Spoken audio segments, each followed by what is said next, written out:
సోమవారం తెల్లవారుజామున అంటే అది 5 గంటల ప్రాంతంలో తాండూరు హైదరాబాద్ మధ్య బస్సు అనేది బయలుదేరింది. అక్కడి నుంచి వికారాబాద్ చేరుకున్న తర్వాత నుంచి చేవెళ్ళ వచ్చే దారిలో ఈ ప్రమాదం జరిగింది. చేవెళ్ళకు దాదాపు 10 కిలోమీటర్ల దూరంలో ఈ ప్రమాదం జరిగిందని చెప్పవచ్చు. ఎందుకంటే అటు చేవెళ్ళ నుంచి కానీ లేకపోతే ఇటు వికారాబాద్ నుంచి వచ్చే ఆ రూట్ ఏదైతే ఉందో చాలా కంజెస్టెడ్గా ఉంటుంది. ఇది బీజాపూర్ హైవే.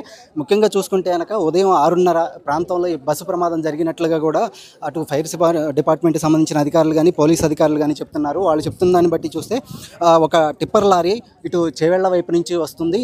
దాంట్లో ఎక్కువ మొత్తం విపరీతంగా కంకర నిండి ఉంది. అలాగే ఇటువైపు నుంచి వికారాబాద్ నుంచి తాండూరు నుంచి హైదరాబాద్ వచ్చే బస్సు వస్తుంది.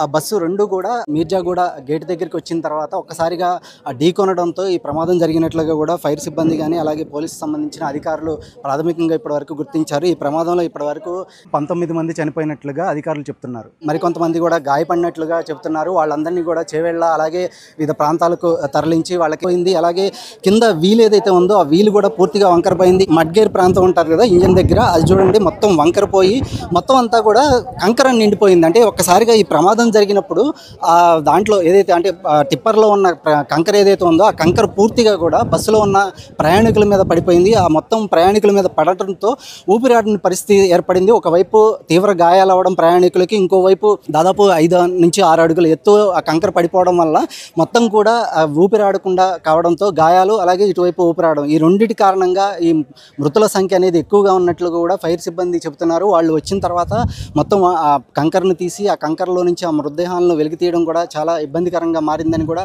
ఫైర్ సంబంధించిన అధికారులు బీబీసీతో మాట్లాడుతూ చెప్పారు. సో మొత్తం అంటే ఇంకోటి ఏదైతే టిప్పర్ లారీ ఉందో ఆ టిప్పర్ లారీ బయటికి తీయడం కూడా ఒక పెద్ద ఇబ్బందికరంగా కనిపించింది. ఎందుకంటే ఆ టిప్పర్ లారీ మొత్తం కూడా బస్సులోకి దూసుకుపోయి ఒకసారిగా కంకర అంతా మీద పడింది. ఆ తర్వాత కట్టర్ల సహాయంతో వాటిని కోసి ఆ మొత్తం అంతా బయటికి తీసినట్లుగా చెప్తున్నారు.